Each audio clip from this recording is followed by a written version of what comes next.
اچھا یہ بتائیے کہ بحیثیت ایک فوٹوگرافر کے یعنی تاریخی جو ورثہ ہمارے ہیں، تاریخی ورثہ، اس کے جو تصاویر آپ نے لی ہے غیر معمولی تصاویر ہیں، میں نے بھی یہ بک دیکھی ہے، تو آپ یہ بتائیے کہ ہندوستان میں یہ کہا جاتا ہے کہ جو مسلم حکمران تھے، مسلم سلطنتیں تھیں، ان کے دور میں یا ان کے تحت کئی غیر معمولی عمارتیں تعمیر ہوئی ہے۔ آپ بے شمار ہندوستان کے شہروں کا دورہ کر چکے ہیں، تصاویر لے چکے ہیں، تو یہ بتائیے کہ کون سی عمارت سب سے زیادہ فن تعمیر کے لحاظ سے آپ کو شاہکار لگی؟ فن تعمیر کے حساب سے تو تاج محل وہ یعنی مانی ہوئی چیز ہے، لیکن تاج محل سے کوئی 2-2.5 کلومیٹر دور پہ ایک اعتماد الدولہ کا مقبرہ ہے، اور وہ بہت ہی چھوٹا ہے، لیکن اس کے اندر جو کاریگری، ورکمین شپ اور خوبصورتی ہے وہ شاید ہی آپ کو تاج محل میں بھی نہیں ملے گی۔ تو مگر میرا فیوریٹ جو مانیومنٹ ہے وہ قطب مینار ہے۔ میں قطب مینار پہ بار بار گیا ہوں، اور اس کتاب کے اندر قطب مینار کی جو ڈیٹیلنگ ہے وہ آپ دیکھ کے حیرت زدہ رہ جائیں گے۔ اچھا، آپ نے دوران گفتگو بتائی کہ جب بھی وہ آپ حیدرآباد آتے تھے تو خود اپنی فیملی کو لے کر مختلف شہروں کا دورہ کرتے تھے، ایک تو تفریح بھی ہو جایا کرتی تھی اور دوسرے جو آپ کے پیشہ ورانہ مصروفیات ہوتی تھی وہ بھی پوری ہو جاتی تھی۔ تو آپ یہ بتائیے کہ کہیں آپ کو مشکلات کا سامنا نہیں کرنا پڑا؟ جیسا کہ آپ نے کہا کہ قطب مینار میں بار بار جایا کرتا تھا کیونکہ حالات اس قدر عجیب و غریب ہو گئے ہیں، تو کیا آپ کو ایسا محسوس نہیں ہوا کبھی؟ نہیں، دیکھیے جس دور میں یہ میں کیا ہوں اس دور میں جو ہے ایسے حالات نہیں بنے تھے ابھی۔ اچھا۔ اور اس دور میں اپنے بیوی بچوں کو ساتھ لے جاتا تھا، مگر وہ بیچارے مانیومنٹ سرسری دیکھ کے کسی جھاڑ کے نیچے بیٹھ جاتے تھے، اور میں گھنٹوں سرف کرتا تھا اس کے اطراف، اور میں جو ہے نا، وہ بچے تو بہت چھوٹے تھے، بیوی بہرحال بور ہوتے تھے ہوں گے، مگر کیا کیا جائے کہ ہمارے پروفیشن کا تقاضا تھا، میری جو خواہش تھی پوری کرنے کی وہ اس کا تقاضا تھا، جو میں ان لوگوں کو ایسے کنڈیشن میں کسی جھاڑ کے نیچے بٹھا کے اپنا کام کرتا تھا۔ اچھا یہ بتائیے کہ آپ نے ہندوستان کے تمام شہروں کا دورہ کیا، لیکن جہاں تک مانومنٹس کا سوال ہے، سب سے زیادہ مانومنٹس کس شہر میں آپ کو نظر آئے؟ سب سے زیادہ آپ کو دلی اسٹیٹ میں ملیں گے، اور اس کے بعد اتر پردیش میں۔ پھر حیدرآباد کے بارے میں حیدرآباد پہ میں بہت زیادہ، یعنی تلنگانہ پہ تو میرا کام نہیں ہے، مگر حیدرآباد پہ میں یہاں کے جتنے، جیسا چار مینار ہوا، مکہ مسجد ہوئی، یا پھر آپ کا گولکنڈہ قلعہ، اور اس میں یہ کتاب میں ایک خاص چیز ہے جس کو بہت لوگوں کو نہیں معلوم ہے، مہلخہ بائی چندہ کا ایک مقبرہ ہے مولا علی میں۔ اس کے بارے میں بہت کم لوگوں کو نالج ہے، یا بہت کم لوگ حیدرآباد میں رہتے ہوئے بھی اس کو نہیں دیکھے ہوں گے۔ اس کا ذکر اور وہ اس کی تصویریں میرے پاس یہ کتاب میں ہے۔ بہت ہی اچھا ذکر آپ نے کیا ہے مہلخہ بائی چندہ، اور اس بارے میں آپ کو بتا دوں ناظرین کہ وہ ان کی جو رہائش گاہ تھی، نامپلی گرلز کالج جو ہیں وہی ان کی رہائش گاہ ہوا کرتی تھی، اور ان کے مقبرے کے بارے میں بہت سنا گیا ہے لیکن بہت کم لوگ جانتے ہیں، دیکھا نہیں، تو یہ اس کافی ٹیبل بک میں دیکھ سکتے ہیں، یہ غیر معمولی چیز ہے۔ تو کین واصف صاحب، آپ یہ بتائیے کہ سعودی میں جو مصروفیات آپ کی رہا کرتی تھی، آپ لکھا بھی کرتے تھے، آپ فوٹوز بھی لیا کرتے تھے، اور جو اہم یعنی عمارتیں ہیں انہیں اپنے کیمرے میں قید کیا کرتے تھے، تو یہ وقت کیسے نکال لیتے تھے؟ دیکھیے میں بہت زیادہ سوشلائزنگ نہیں کرتا، جیسے وہاں عام طور پہ یہاں جیسا چبوترے پہ بیٹھنا یا معذرت خواہش ہوں کہ وہ ایک کلچر ہے اپنا، وہ کلچر کو اپنے حیدرآبادی کم از کم وہاں ساتھ لائے ہیں اور وہاں بیٹھتے بھی ہیں۔ میں اکثر ایک علاقہ ہے جس کا نام ہے ہارا، جہاں تقریباً ہندین، پاکستانی یا بنگلہ دیشی رہتے ہیں، اور حیدرآبادیوں کی اکثریت ہے وہاں۔ میں نے حال میں ایک تصوراتی مضمون بھی لکھا تھا، مرزا غالب ہارے میں کر کے، وہ کافی پاپولر بھی ہوا اور شگوفہ میگزین میں شائع بھی ہوا تھا۔ تو خیر میں ٹائم اس لیے نکالتا تھا کہ میری ایک تو دلچسپی تھی، لکھنے ہو یا فوٹوگرافی ہو، یہ میری یعنی پیشن تھا میرا، اس لیے میں ٹائم نکال کے اس کو لکھتا ہوں۔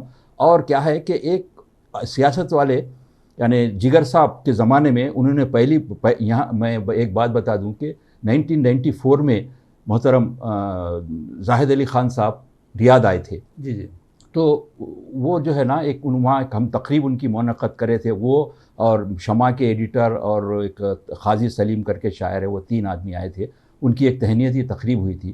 تو پہلی بار میں اس کی تصویریں اور رپورٹ لکھ کر کے زاہد صاحب کو ایک لفافے میں بند کر کے دے دیا۔ وہ یہاں لا کے دینے کے بعد میں جگر صاحب میرے کو ایک فیکس میسیج بھیجے کہ آپ کی رپورٹ بہت اچھی ہے، آپ ایسا کیجئے کہ وہاں کے پروگرامز پہ یا حالات پہ ہر ہفتہ ایک رپورٹ لکھ کے بھیجا کیجیے.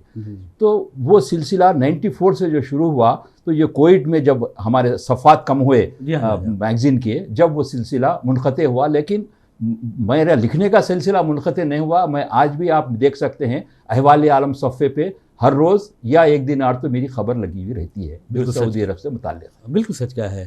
بہرحال سعودی عرب میں آپ نے تقریباً 33 سال گزارے ہیں, تو آپ کو یہ بتائیے کہ حیدرآباد میں کیا فرق محسوس کیا ہے آپ نے؟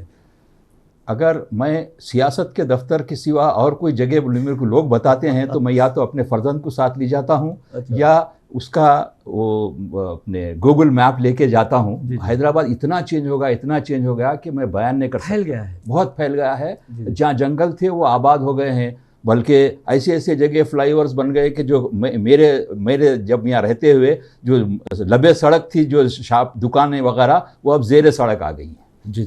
اچھا, ایک بات بہت اہم سوال ہے, کیونکہ حیدرآباد میں جب بھی ذکر کیا جاتا ہے حیدرآباد کا ساری دنیا میں, تو چار مینار کا ذکر ضرور کیا جاتا ہے. تو آپ نے چار مینار کی بھی غیر معمولی فوٹوز لیے ہیں, تصاویر لیے ہیں, اور آپ کی یہ کافی ٹیبل بک کی بھی وہ زینت بنی ہے. تو آپ یہ بتائیے کہ چار مینار میں ایسی کیا خوبی ہے جس کی وجہ سے اسے حیدرآباد کی شان, اس کے حیدرآباد کی آن وقار کہا جاتا ہے؟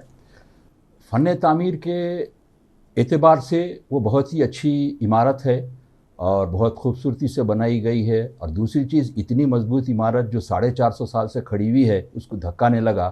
اور ایک تو کیا ہے کہ جیسا گولکنڈہ قلعہ ہوا شہر سے باہر ہے, لیکن چار مینار ایک ایسی جگہ ہے, مکہ مسجد اور چار مینار, جس کو ہر آنے والا یعنی جو بھی سیاح رہتا ہے, جو بھی حیدرآباد دیکھنے آتا ہے, وہ ضرور اس کو دیکھتا ہے. اس لیے اس کی پاپولرٹی ہے آج. یعنی اگر میں سعودی عرب یا کہیں اور شہر میں جا کے بولوں کہ میں حیدرآباد سے ہوں تو وہ فوراً کہیں گے کہ اچھا چار مینار کے شہر سے. جی اچھی بات کہی ہے. اور آپ نے مسجد کا ذکر کیا ہے, مکہ مسجد کا, تو آپ نے بہت سے شہر گھومے ہیں, خاص طور پر بھوپال بھی آپ گئے ہوں گے. تو آپ کو ہندوستان کی مساجد میں کون سی مسجد بہت فن تعمیر کے لحاظ سے اچھی لگی؟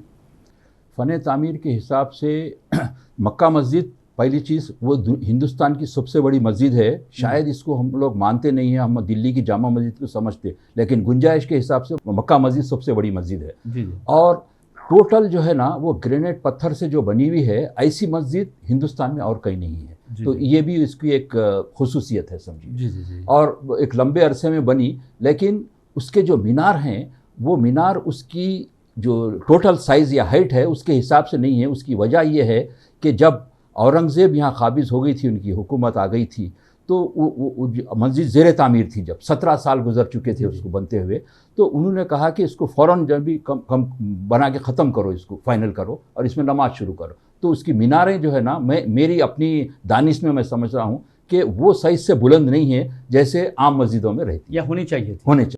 اچھا کین واصف صاحب, کیونکہ اپنا پروگرام اختتام کی طرف جا رہا ہے, تو میں چاہوں گا کہ جو انڈیا آرکیٹیکچرل ہیریٹیج کافی ٹیبل بک ہے, اس بارے میں آپ یہ بتائیے کہ یہ کہاں پر, کیا انٹرنیشنل ایئرپورٹس پر بھی یہ دستیاب ہے؟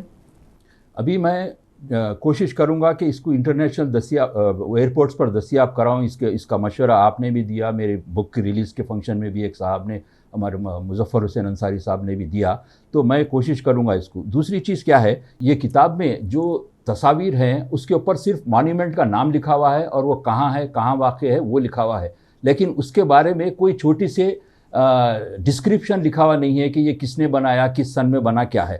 تو اس کی 1 یا 2 مہینے کے اندر میں سیکنڈ ایڈیشن نکال رہا ہوں, جس کے اینڈ میں تمام مانیومنٹس کا ایک ڈسکرپشن رہے گا, چھوٹا چھوٹا, یہ کب بنا, کون بنایا, کتنے میں بنا, کیا ہے. تو جب یہ سیکنڈ ایڈیشن وہ مکمل ہو جائے گا تو یہ بک کو میں امیزون پہ بھی رکھوں گا اور ایئرپورٹس وغیرہ میں بھی رکھوں گا. تو فی الحال یہ کتاب یہاں حیدرآباد میں ہے اویلیبل ایک جگہ. جی میں سمجھتا ہوں کہ آپ دفتر سیاست سے بھی یہ حاصل کر سکتے ہیں, اگر آپ رکھ سکتے ہیں تو میں سمجھتا ہوں کہ نیوز ایڈیٹر سیاست عامر علی خان صاحب ہیں, زاہد علی خان صاحب ہیں, وہ حوصلہ افزائی بہت کرتے ہیں. عامر علی خان صاحب سے ڈسکس کر کے انشاءاللہ یہاں بھی کچھ کاپیاں رکھ کے جاؤں گا. لیکن میرا مین ایم ہے کہ میری سیکنڈ ایڈیشن آنے کے بعد اس کو زیادہ میں پاپولر یا مقبول کروں. جی میرے ناظرین, آپ کو بتا دوں کہ کین واصف صاحب جو ہیں وہ محتاج تعارف نہیں ہیں, اور آپ کو پہلے بھی بتا چکا ہوں کہ سیاست کے لیے لکھا کرتے ہیں, اور فوٹو جرنلسٹ کے حیثیت سے ان کی خدمات نمایاں رہی ہیں, اور سعودی عرب میں بھی انہوں نے اپنی ایک علیحدہ اور منفرد شناخت بنائی ہے،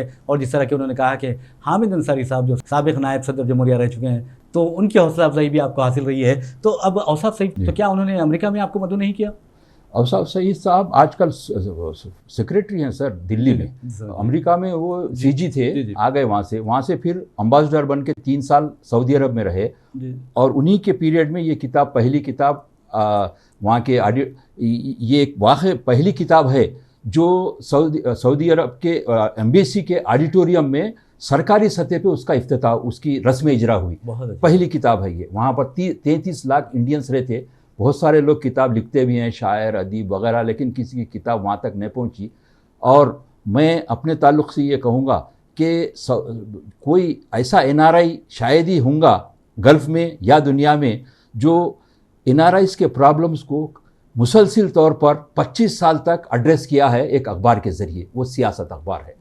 تو ایسا کوئی NRI شاید میری نظر میں نہیں ہے ایسا کام جس نے کیا ہے۔ جی جی جی۔ یہ اور بات ہے کہ اس کا ریکگنیشن کسی حکومت یا یونین منسٹری یا ریاستی حکومت نے کبھی کیا نہیں، مگر میں بتاتا ہوں کہ میں جو کام کیا ہوں صحافت یا یہ فوٹوگرافی کے ذریعے، اس کا ڈیو ریکگنیشن میرے کو سرکاری سطح پہ نہیں ملا۔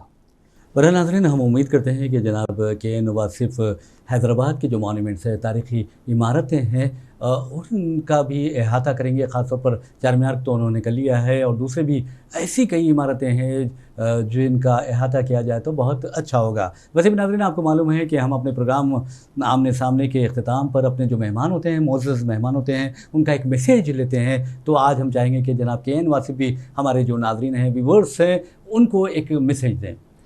میرا تمام خصوصاً NRIs اور تمام نوجوانوں سے، ہماری ملک کے اور ملت کے، یہ پیام ہے کہ ہر شخص میں کوئی نہ کوئی ٹیلنٹ رہتا، کچھ نہ کچھ ٹیلنٹ رہتا، تو اپنے ٹیلنٹ کو پہلے پہچانیے اور اس کے بعد اس میں ایکسل ہونے کی کوشش کیجیے، اس میں مہارت حاصل کرنے کی کوشش کیجیے، تو کامیابی آپ کو ملے گی۔ لیکن اس کے ساتھ آپ کو چاہیے تھوڑا ڈیڈیکیشن اور تھوڑا قربانی دینا پڑتا ہے اپنے عام دوسرے چیزوں میں ادھر ادھر وقت خراب کرنے کے بجائے۔ اس کے اوپر اگر اپنا وقت لگائے تو انشاءاللہ آپ کو کامیابی ضرور ملتی۔ آپ کسی بھی فیلڈ میں ایکسل کر سکتے ہیں، جو بھی آپ کی پسند یا جو بھی آپ کے طبیعت کا میلان ہے، اس کے حساب سے آپ کے پاس جو ٹیلنٹ ہے اس کو ڈیولپ کرنے کی کوشش کیجیے۔ شکریہ۔ بہت ہی مختصر جامع میسیج جناب KN واصف صاحب نے دیا، اور امید کرتے ہیں کہ آپ کو یہ میسیج بھی پسند آیا ہوگا، اور انہوں نے جو کام کیا ہے وہ بھی پسند آیا ہوگا۔ انشاءاللہ آپ یہ کتاب جو ہے، یہ جو بک ہے، کافی ٹیبل بک، وہ بھی حاصل کر سکتے ہیں، اور جیسا کہ انہوں نے بتایا کہ کہاں سے حاصل کی جا سکتی ہے۔ بہرحال ہم اپنے اسکرین پر ان کا فون نمبر بھی دے دیں گے اور ایڈریس جو ہیں وہ بھی دے دیں گے۔ تو بہرحال ناظرین، اسی کے ساتھ ہم اپنا پروگرام آمنے سامنے اختتام کو پہنچاتے ہیں۔ اپنے میزبان محمد ریاض احمد کو اجازت دیجیے، انشاءاللہ پھر ملاقات ہوگی، پھر بات ہوگی۔ تب تک کے لیے اللہ حافظ۔ آپ کا بھی بہت بہت شکریہ۔ بہت بہت شکریہ۔ السلام علیکم۔